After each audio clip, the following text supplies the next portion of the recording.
นี้เป็นครั้งที่73ตรงกับวันที่21มกราคม2569ข้าพเจ้านายธนนท์ รัตน์พร อุดมบุญนาคขอเป็นวาจาสัตยายพุทธมนต์ถวายเป็นพุทธบูชาธรรมบูชาสังฆบูชาและเป็นอาจาริยบูชาแด่องค์พระควปฏิเถระเจ้าองค์หลวงปู่สำเร็จรุ่นหลวงปู่บุญเดชหลวงปู่ศิลา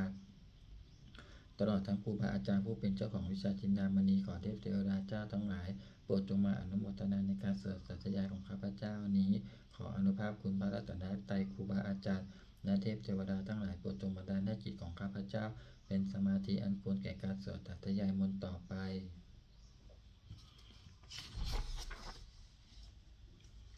บทสวดชุมนุมเทวดาสมันตาจักรวาเลสุอัตตาขัจฉันตุเทวตาสัตตมังมุนิราชัสสะสุนันตุสขาโมขทางสเกกาเมจรูเป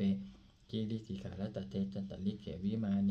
ทีเปนัตเถจะคาเมตลุวะหนะขหาเนเกหะวัตตุมิเขเตปุมาจายันตุเทวาชาลาทาลาวิสเมยักขคันตพานาคาติตันตาสันติเกยังมุนิวรวัจนางสัตโวเมสุนันตุธรรมสาวนาคาโลอายัมปทันตาธรรมสาวนาคาโลอายัมปทันตาธรรมสาวนาคาโลอายัมปทันตา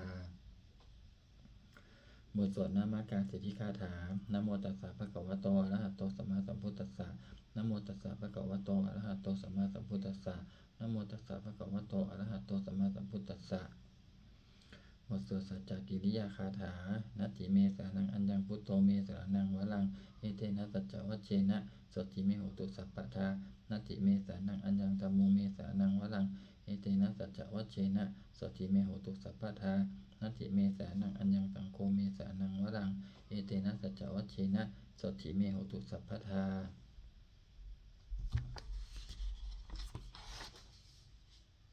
บทสวดมหาการุณิโกนาโถติอาธิกาคาถา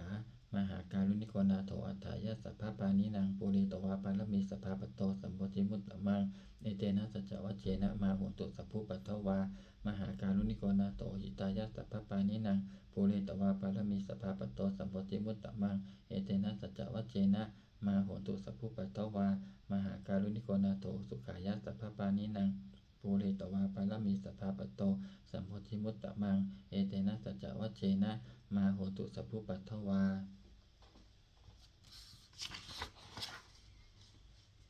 บทสวดมหาสมัยสูตรเอวันเมสุตังเอกังสัมมยังภควาสเกสุวิหารติกปิลาวัตุสมิงมหาวเนมหตาภิกขุสังเคนะสัจจิงปัญจมัตเตหิภิกขุสัตเตหิสเปเหวะอรหันเตหิทัสสะหิจารุกธาตุหิเทวตาเยปุเยนะสันนิปติตาโหติภควันตังทัสสนายะภิกขุสังคัญจะอัตโขจตุนังสุทาวาสกายิกานังเทวานังเอตตาโหสิอยังโขภควาสเกสุวิหารติกปิลาวัตุสมิงมหาวเนมหตาภิกขุสังเคนะสัจจิงปัญจมัตเตหิภิกขุสัตเตหิสเปเหวะอรหันเตหิทัสสะหิจารุกธาตุหิเทวตาเยปุเยนะสันนิปติตาโหติภควันตังทัสสนายะภิกขุสังคัญจะยานุนะมะยังปิเยนะภควาเตนุปัสสังกมือยามะอุปสังกมิตวาภควโตสัญญเกปฏิกคาถาภาสยามาติอัตโขตาเทวตาสยถาปินามะพะละวาปุริโสสัมมันชิตังวาพาหังปัสสาเรยะปัสสาลิตังวาพาหังสัมมิเชยะเอวะเมวะสุทาวาเสสุเทเวสุอันตรหิตาภควโตปุระโตปาโตระหังสุอัตโขตาเทวตาภควันตังอภิวาเทตวาเอกมันตังอัตถังสุเอกมันตังทิตาโขเอกาเทวตาภควโตสัญญเกอิมังคาทังอภาสิมหาสามโยปวนาสมิงเทวกายาตัมมาคตาอาคตามะอีมังธรรมสามยังทักขิตาเยวะอปาราชิตสังคันติอัตโขอปาราเทวตาภควโตสัญญเกอิมังคาทังอภาสิตัตตภิกขโวสัมมาทหังสุจิตตังอัตโนอุชุกมะกังสุสารทีวะเนตานิกเหตวะอินทริยานิรักขันติบันทิตาติ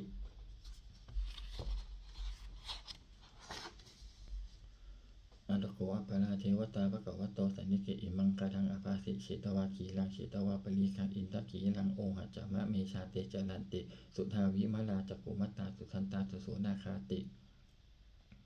อัตโขอปาราเทวตาภควโตสัญญเกอิมังคาทังอภาสิเยเกจิพุทธังสรณังคตะเสนเตกมิสสันติอปายะภูมิงปหายะมานุสังเทหังเท วกายังปริปุเรสันติติอัตถโขภควาภิกขุอามันเตสิเยปุเยนะภิกขเวทัสสะสุโลกธาตุสุเทวตาสันนิปติตาโหติตถาคตังทัสสนายะภิกขุสังคัญจะเยปิเตภิกขเวอเหสุงอติตมัตตานังอรหันโตสัมมาสัมพุทธาเอตัมปิภควันตานังเอตปะระมาเยวะเทวตาสันนิปติตาอเหสุงจยะถาปิไมหังเอตานะหิเยปิเตภิกขเวภวิสันติอนาคตมัตตานังอรหันโตสัมมาสัมพุทธาเตสัมปิภควันตานังเอตปะระมาเยวะเทวตาสันนิปติตาภวิสันติจยะถาปิไมหังเอตานะหิเออาจิกิสามิภิกขเวเทวกายานังนามานิกิตยิสามิภิกขเวเทวกายานังนามานิเจติสามิภิกขเวเทวกายานังนามานิตังสุนาตสาทุกังมนาสิกาโลทะภาสิสามิติเอวันพันเตติโขเตภิกขุภควโตปัจจโสสุงภควาเอตทะโวจะ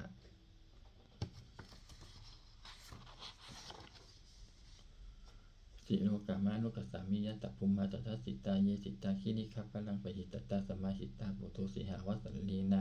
โลมหังสัพพิสัมพุโนโอตาตมะนัสสะสุทธาวิปัสสันนมนาวิลาปิญโยปัญจสเตยะตวาวะเนกปิลวัตเวตโตอมันตยิสัทธาสาวเกสาสเนระเตเทวกายะอภิกันตาเตวิชานาตภิกขโวเตจะอัตตปามะกะลงสุตวะพุทธสัสสะสะนังเตสัมปะโตระหุยานังอมานุสานัทัสสะนังอเปเกสตะมัตตะกุงสหัสสังอัตตะสตะลิงสตังเอเกสหัสสานังอมานุสานามัตตะสงอเปเกนันตมัตตะกุงติสาสปะพุตตะอาหุงตันจัสสะพังอภิญญายะวะวะคิตวานัจจคุมาตโตอามันตยิสัทธาสาวเกสาสเนระเตเทวกายะอภิกันตาเตวิชานาตภิกขโวเยโวหังเกตยิสามิคีลาหิอนุปุปโสสัตตสหัสสาวยะขาปุมากะเปละวะตวาอิทิมันโตจุติมันโตวันนะวันโตยะสสิโนโมทมานาอภิกามุงภิกขุนังสมิติงวะนังชัสสหัสสาหิมะวตายะขานานัตตวันนิโนอิทิมันโตจุติมันโตวันนะวันโตยะสสิโนโมทมานาอภิกามุงภิกขุนังสมิติงวะนังสัตตคีลาติสหัสสายะขานานัตตวันนิโนอิทิมันโตจุติมันโตวันนะวันโตยะสสิโนโมทมานาอภิกามุงภิกขุนังสมิติงวะนังอิเจเตโสระจัสสหัสสายะขานานัตตวันนิโนอิทิมันโตจุติมันโตวันนะวันโตยะสสิโนโมทมานาอภิกามุงภิกขุนังสมิติงวะนังเนสามิตาปัญจสัตตายะขานานัตตวันนิโนอิทิมันโตจุติมันโตวันนะวันโตยะสสิโนโมทมานาอภิกามุงภิกขุนังสมิติงวะนังกุมพิโลราชกะหิโกเวปุลลัสสะนิเวสนังปิญโยนังสัตตสหัสสังยะขานังปยิรุปปัสสติกุมพิโลราชกะหิโกโสภคาสมิติงวะนังปุริมันจทิสังราชาทัตตะรัตโถปัสสาสติคันธพานังอธิปติมหาราชายสติโสปุตตาปิตัสสะพะโวอินทนามามหาปาลาอิทิมันโตชุติมันโตวันนะวันโตยสติโนโมทมานาภิกามุงภิกขุนังสมิติงวะนังทักกินันจทิสังราชาวิรุณโหตปัสสาสติกุมพันตานังอธิปติมหาราชายสติโสปุตตาปิตัสสะพะโวอินทนามามหาปาลา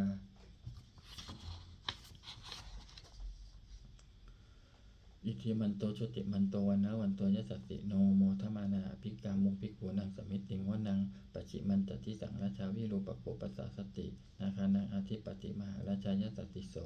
ปุตตาปิตัสสะพะโวอินทนามามหาปาลาอิทิมันโตชุติมันโตวันนะวันโตยสัสสิโน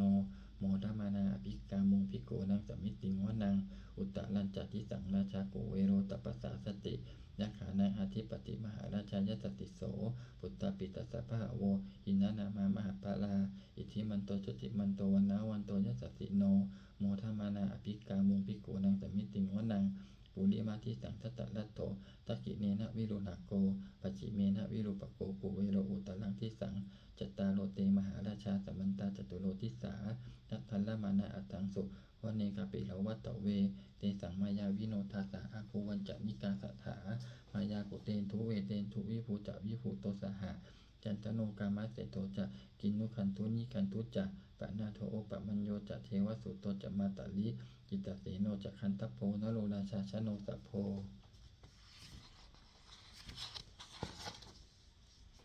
อาคูปัญจติโขเจวะติมพาโลสุริยวัจจสาเอเตจันเยจะราชาโนคันตปาสาราชุพิโมทมานาอภิกามุงภิกขุนังสมิติงวะนังอัฏฐาคูณภาษานาคาเวสาราสหัตตจักกา กัมมะรัสสะตระอาคูปยาคาสหยาติภิยามุนาทัตตะรัตตาจะอาคูนาคายะสัสสิโนเอนะวันโนมหานาโคโสภคาสมิติงวนังเยนาคาราเชสหสาหารันติชิพาทิชาปกิวิสุทธจักขู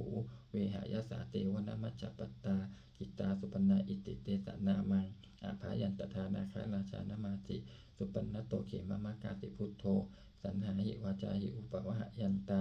นาคาสุปนาสรณมักขังสุพุทธัง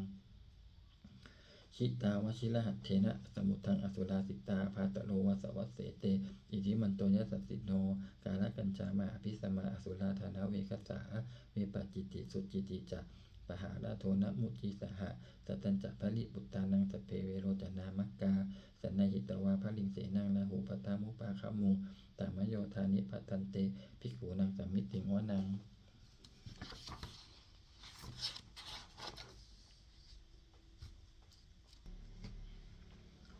อาโปจัตเทวาปตวีจัตเตโชวาโยตถาคมุงวรุณาวรุณาเทวาโสมโมจยัสสะสาสหะเมตตากรุณากายิกาอาคูเทวายัสสะสีโนทัสเสเตทัสสตากายาตเพนานัตตะวันนิโนอิทธิมันโตชุติมันโตวันนะวันโตยัสสะสีโนโมทมานาภิกกามุงภิกขุนังสมิติงวนังเวนทูจัตเทวาสหาลีจะอาสมาจัตุเวยมาจันทักสุปนิสาเทวาจันทมาคูปุรกิตาสุริยสุปนิสาเทวาสุริยมาคูปุรกิตานักขัตตานิปุรกิตวาอาคูมันทาวราหกาวสุนังวสวเตโทปโกสโกปะคะปุรินทโททัสเสเตทัสสทากายาตเพนานัตตะวันนิโนอิทิมันโตชุติมันโตวันนะวันโตยัสสะสิโนโมทมานาภิกกามุงภิกขุนังตมิติงวนังอาถาคุสหภูเทวาชรามัคคิสิกาลิวะอธิตกาจโรชาจะอุมาปุภานิปาสิโนวรุณาสหัตธรรมาจะอจุตาจะอานิชกาสุริยะรุจิระอากูวะสวเนสิโนทัสเสเตสัสสทากายาสเพนานัตตะวันนิโนอิทิมันโตชุติมันโตวันนะวันโตยัสสติโนโมทมานาอภิกามุภิกขุนังเวมิติงวนัง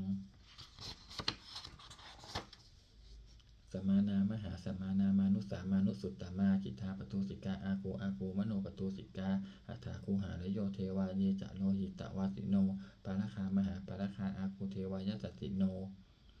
ทัสเสเตทัสสทากายาสเพนานัตตะวันนิโนอิทิมันโตชติมันโตวันนะวันโตยัสสสิโน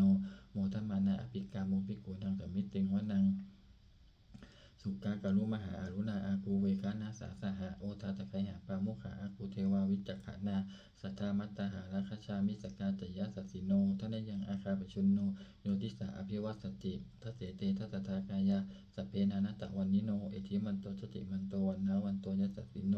โมทมานาอภิกามุภิกขุนังสมิติงวนังถิมิยาตุติตายามากัตกาจยะสัสสิโนสัมปิตกาลามะเทตาโชตินามาจะอาสวานิมานารติโนอาคูอัฏฐาคูปะละนิมิตาทัสเสเตทัสสทากายาสเพนานัตตะวันนิโนอิทิมันโตชุติมันโตวันนะวันโตยัสสสิโนโมทมานาภิกขามุภิกขุนังสมิติงวนังสัทเถเตเทวานิกายาสเพนานัตตะวันนิโนนามันวเยนะอาไคฉุนเยชัญเยสันทิสาสหะปวุตตาชาติมัคคีลังโอกตินนามานาสวังทักเขโมคตารังนาคันจังทังวะอสิตาติตังสุภมาปะละมัตโตจะพุทธาอิทิมัตโตสหะสันนังกุมารโลติโสจะโสปะคะสมิติงวนังสหัสภามะโลกานังมหาภมาบิติทัตติอุปปันโนชุติมันโตพิสมากายโยยะตติโสทัสเสถะอิสระอาคูปัจเจกะวัสสวัตติโนเตสัญจามัชโตอาคาหาลิโตปริวาลิโตเตจัสสเปอภิกันเตสินเตเทวีสภามะเกมาราเสนาอภิกามิปัสสะกันนาสมันทิยังเอตาคันนาตาพันตะถะนาเคนะพันตะมัตุโวสมันตาปริวาลีถามาโวมุจิถาโกจินังอิติตตามหาเสโนกันนาเสนังอเปสายิปานินาตนะมหัจจะสะรังกตวานะเพระวังยะถาปวุตโกเมโคทนายันโตสวิชุโกสัทธาโสปัจจุทาวัตติสังกุโทอัสยังวัสเสตัญจักสัพพังอภิญญายะววกิตวานะจักขุมาตัตโตอามันตยิสัทธาสาวเกสาสะเนระเต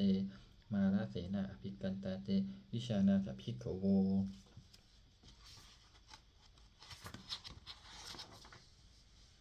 เตจะอาตปะมะกะลุงสุตวาพุทธสัสสะนังวิตาลเคหิปกามุงเนสังโลมังปิอิชัยยุงสเพวิหิตาสังฆามาพยาติตายะสสิโนโมทันติสหภูเตหิสาวกาเตชเนสุตาติเว บทสวดจุลชัยปกรณ์นะโมเมพุทธเตชะสารัตนตยธรรมิกาเตชะประสิทธิประสิเทวานารายปราเมสุราสิทธิพมาจะอินทาจะจะตุโลกาคัมปีลักขกาสมุทธาภูตุงคังคาจะสัพพมะชัยประสิทธิพวันตุเตชัยเทระนิอุทธินาทีชัยคะคนละตนละนิสัยนิไลเสนนิไลใสเสนะเมรุราชพลนรชีชัยคัมปีละสมพีนาเคนตนาคีปีศาจภูตกาลีชัยตุนิมิตตาโลกิชัยสิงคีสุทธาธานามุขชาชัยวรุณนามุขสาตาชัยจำปาทินาคาโกละคันทกะชัยคัจจคนนตุลงสุกละผู้ทรงสีหพยขาทีปาชัยวรุณนามุขยาตาหิตะเสนาลีปูนาสุทธินรดีชัยสุขาชีวีชัยทรณีตะเลตถาสุชัยยาชัยทรณีสาตินตถาชัยมังกลลัญญาภวเคชัยวรุณยักเขชัยรักขเสสุรผู้ชาติชา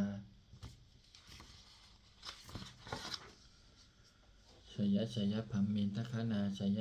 ราชาธิราชสัจชัยปัตตวิงสัพพังชัยอรหันตาปเจกพุทธสาวังชัยมเหสุโลหาโลหาลินเทวาชัยพัมมาสุลักโกชัยนาโกวิโรณโก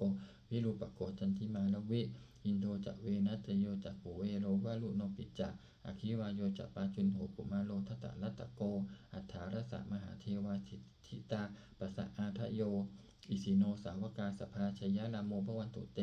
ชัยตโมจะสังโฆจะทัสสะปาโนจะชัยกังเอเทนะชัยเตเชนะชัยโสถิภวันตุเตเอเทนะพุทธเตเชนะโหตุเตชัยมังคะลังชัยโยปิพุทธสัสสิริมโตอะยังมาลัสสะจะภปิมโตปราชโยอุโคสยัมปทิมันเทปโมทิตาชัยตถาพัมมะคานามเหสิโนชัยโยปิพุทธสัสสิริมโตอะยังมาลัสสะจะปปิมโตปราชโยอุโคสยัมปทิมันเทปโมทิตาชัยตถาอินทคานามเหสิโนชัยโยปิพุทธสัสสิริมโตอะยังมาลัสสะจะปปิมโตปราชโยอุโคสยัมปทิมันเทปโมทิตาชัยตถาเทวคานามเหสิโนชัยโยปิพุทธสัสสิริมโตอะยังมาลัสสะจะปปิมโตปราชโยอุโคสยัมปทิมันเทปโมทิตาชัยตถาสุปันนคานามเหสิโนชัยโยปิพุทธสัสสิริมโตอะยังมาลัสสะจะปปิมโตปราชโยอุโคสยัมปทิมันเทปโมทิตาชัยตถานาคานามเหสิโนชัยโยปิพุทธสัสสิริมโตอะยังมาลัสสะจะปปิมโตปราชโยอุโคสยัมปทิมันเทปโมทิตาชัยตถาสัพพมะคานามเหสิโนชยันโตโพธิยาโมเลสกยานังนันทิวัตโนเอวังตะวังวิชโยโหหิชยสุชยมังคะเลอปาราชิตปันลังเตสีเสปทวีโปคาเลอภิเสกีสัพพะพุทธานังอะคาปัตโตปโมทัตติทุนักขัตตังสุมังคะลังสุปภาตังสุหุทิตังสุขโนสมุหุตัวจะสุยิทังพัมมัจจาริสุปทักกินังกายกรรมังวาจากรรมังปทักกินังมโนกรรมังปณิทีเตปทักกินานิกตวานาลพันตเตปทักกิเนเตอัฏฐรัตตาสุกิตาวิรุณหาพุทธศาสเนอโรคาสุกิตาโหตะสหสเพหิยติพิสุนันตุโพนโตเยเทวะอสมิงฐานิอธิคัตตาหีคายุกาสทาโหตุสุกิตาโหตุสัพพะทาลักขันตุสัพพะสัตตานังลักขันตุชินาสาสนังยากาติปัฏนาเตสังสเปปุเรนตุมโนรัฏฐายุตตกาเลปวัสสันตุวัสสังวัสสาวลาหกาโลคาจุปัทโทวาเตสังนิวาเรนตุสัพพะทากายาสุขังจิตตสุขังอรหันตุยถาระหัง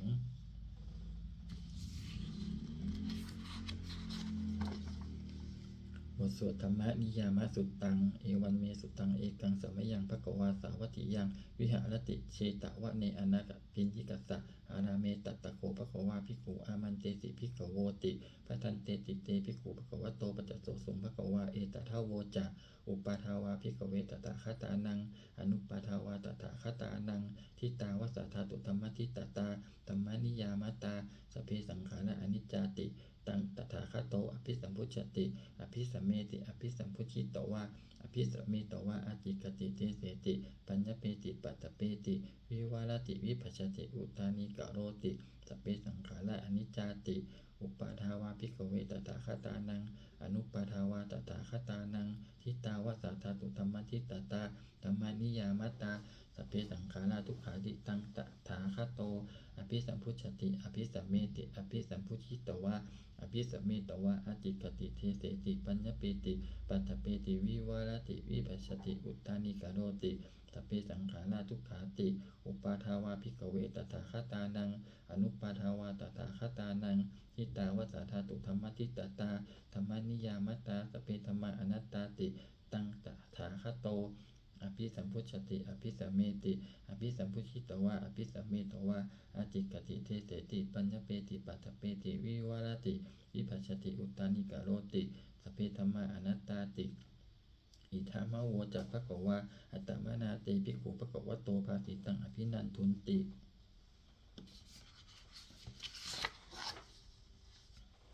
บทสวดพระเตกรัตตคาถาอติตังนานวาคะเมยานปฏิกังเขอนาคตังบุคคลไม่ควรตามคิดถึงสิ่งที่ล่วงไปแล้วด้วยอาลัยและไม่พึงพะวงถึงสิ่งที่ยังไม่มาถึงยะถาติตัมปะอีนันตันอปัตตัญจะอนาคตังสิ่งเป็นอดีตก็ละไปแล้วสิ่งเป็นอนาคตก็ยังไม่มาปัจจุบันนันจะโยธรรมังตถาตถาวิปัสสติอสังหีรังอสังกุปปังตังวิธามะนุพรูหเยผู้ใดเห็นธรรมอันเกิดขึ้นเฉพาะหน้าในที่นั้นๆอย่างแจ่มแจ้งไม่งอนแง่นขอนแกนก่อควรพระคุณอาการเช่นนั้นไว้อาเจวะกิจมาตับปังโภชัญญามะนังสุเว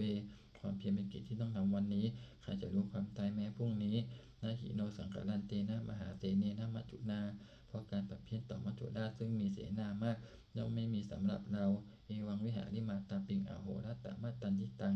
ทังเวพเตกรัตโตติสันโตอาติกเตมุนี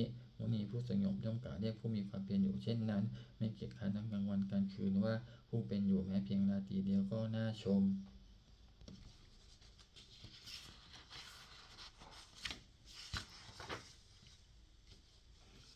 บทสวดธรรมะสังเวชปัจจเวคขณะสัพเพสังขาราอนิจจาสังขารคือร่างกายจิตใจและรูปธรรมนามธรรมทั้งหมดทั้งสิ้นมันไม่เที่ยงเกิดขึ้นแล้วดับไปมีแล้วหายไปสัพเพสังขาราทุกขาสังขารคือร่างกายจิตใจและรูปธรรมนามธรรมทั้งหมดทั้งสิ้นมันเป็นทุกข์ทนยากพอเกิดขึ้นแล้วแก่เจ็บตายไปสัพเพธัมมาอนัตตาสิ่งทั้งหลายทั้งปวงทั้งที่เป็นสังขารและไม่ใช่สังขารทั้งหมดทั้งสิ้นไม่ใช่ตัวไม่ใช่ตนไม่ควรถือว่าเราว่าของเราว่าตัวว่าตนของเราทุวังชีวิตตังชีวิตเป็นของไม่ยั่งยืนทุวังมรณังความตายเป็นของยั่งยืนว่าสังมยามริตพังเราจะพึงตายเป็นแท้มรณะปริโยสานังมีชีวิตตังชีวิตของเรามีความตายเป็นที่สุดรอดชีวิตตังเมอนิยตังชีวิตของเราเป็นของไม่เที่ยงมรณังเมนิยตังความตายของเราเป็นของเที่ยงวัตตะควรที่จะสังเวชยังกายโยอจิรังร่างกายนี้มีได้ตั้งอยู่นานเปตะวิญญาณูขันตัสจากวิญญาณจุดโทอันเก่าทิ้งเสียแล้วอธิเศษสติจากนอนทับปัตตวิงซึ่งแผ่นดินกาลิงข้าลังอิวะประดุจหนังว่าท่อนไม้และท่อนฟืนนี่ลัดถังหาประโยชน์มิได้อนิจจาวัตตสังขาราสังขารทั้งหลายไม่เที่ยงหนออุปาทวยธรรมมิโนมีความเกิดขึ้นแล้วมีความเสื่อมไปเป็นธรรมดาอุปชิตวานิรุชันติขั้นเกิดขึ้นแล้วย่อมดับไปเตสังอุปสมโมสุโขความเข้าไปสงบระงับสังขารทั้งหลายเป็นสุขอย่างยิ่งตเปสัตตามลันติจะสัตว์ทั้งหลายทั้งปวงกำลังตายอยู่มลิงสุจะมลิสเลที่ตายแล้วและกำลังจะตายตะเทวะหังมลิสามิแล้วก็จะตายอย่างนั้นเหมือนกันนัตถิเมเอตสังสยโยความสงสัยในความตายนี้ย่อมไม่มีแก่เราเลย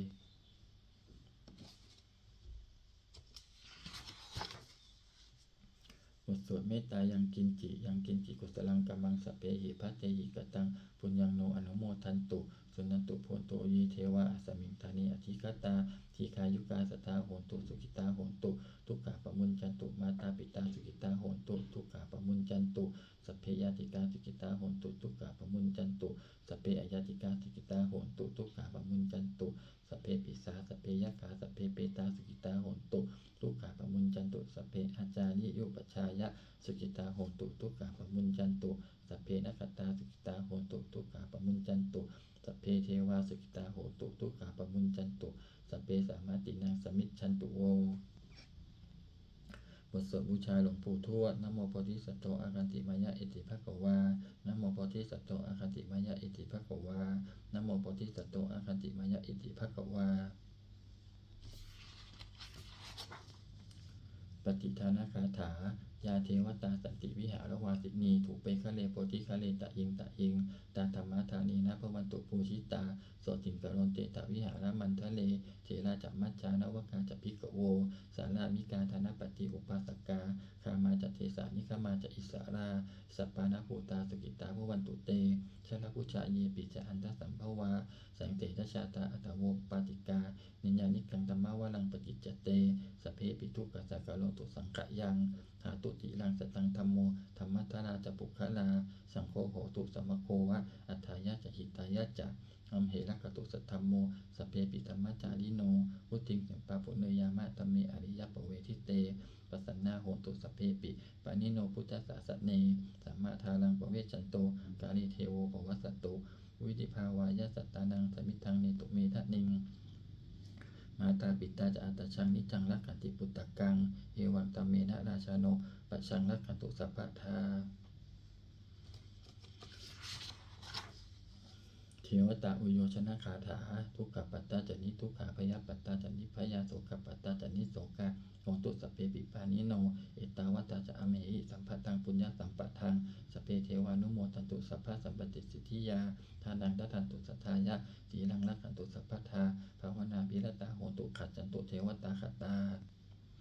สุมังคลคาถาโหตุสัพพังสุมังคลังรักขันตุสัพพะเทวตาสัพพะพุทธานุภาเวนะสติโหตุนิรันตะรังโหตุสัพพังสุมังคลังรักขันตุสัพพะเทวตาสัพพะธัมมานุภาเวนะสติโหตุนิรันตะรังโหตุสัพพังสุมังคลังรักขันตุสัพพะเทวตาสัพพะสังฆานุภาเวนะสติโหตุนิรันตะรังสัพเพพุทธาปรปัตตาปัจเจกานันจะยังพระลังอนันตานันจะเตเชนะและการมัตตมิสัพพโสหนึ่งสัพเพพุทธาปรปัตตาปัจเจกานันจะยังพระลังอนันตานันจะเตเชนะและการมัตตมิสัพพโสสองสัพเพพุทธาปรปัตตาปัจเจกานันจะยังพระลังอนันตานันจะเตเชนะและการมัตตมิสัพพโสสามสัพเพพุทธาปรปัตตาปัจเจกานันจะยังพระลังอนันตานันจะเตเชนะและการมัตตมิสัพพโสสี่สัพเพพุทธาปรปัตตาปัจเจกานันจะยังพระลังอนันตานันจะเตเชนะและขันมันตามิสัพพโสห้าสัพเพพุทธาปรปัตตาปัจเจกานันจะยังพระลังอนันตานันจะเตเชนะและขันมันตามิสัพพโสหกสัพเพพุทธาปรปัตตาปัจเจกานันจะยังพระลังอนันตานันจะเตเชนะและขันมันตามิสัพพโสเจ็ดสัพเพพุทธาปรปัตตาปัจเจกานันจะยังพระลังอนันตานันจะเตเชนะและขันมันตามิสัพพโสแปดสัพเพพุทธาปรปัตตาปัจเจกานันจะยังพระลังอนันตานันจะเตเชนะและขันมันตามิสัพพโสเก้า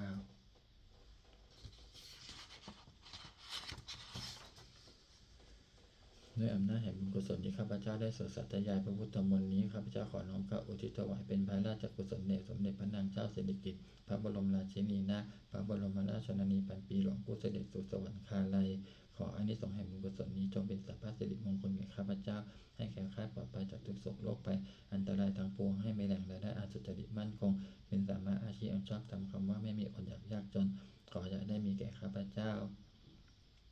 ขอให้ข้าพเจ้ามีสัมมาทิฏฐิตั้งมั่นในพระธรรมคำสอนแห่งองค์สมเด็จพระสัมมาสัมพุทธเจ้าดำรงอยู่ในความดีงามตลอดกาลนานอีกทั้งขอเทพเทวดาทั้งหลายผู้ได้อนุโมทนาสาธุการในบุญกุศลนี้โปรดประสิทธิ์ประสาทพรน้อมส่งอนุภาพแห่งมงคลไปสู่วัตถุมงคลพระปิตายอดเศรษฐีทั้งฝ่ายใดและฝ่ายเรารวมถึงวัตถุมงคลทั้งปวงที่สามสิ่งอโมเลตได้จัดสร้างขึ้นให้เปี่ยมด้วยพุทธานุภาพเทวานุภาพและดีธานุภาพอันศักดิ์สิทธิ์อำนวยผลให้เป็นสิริมงคลแก่ผู้ครอบครองและบูชาทุกประการเทอญ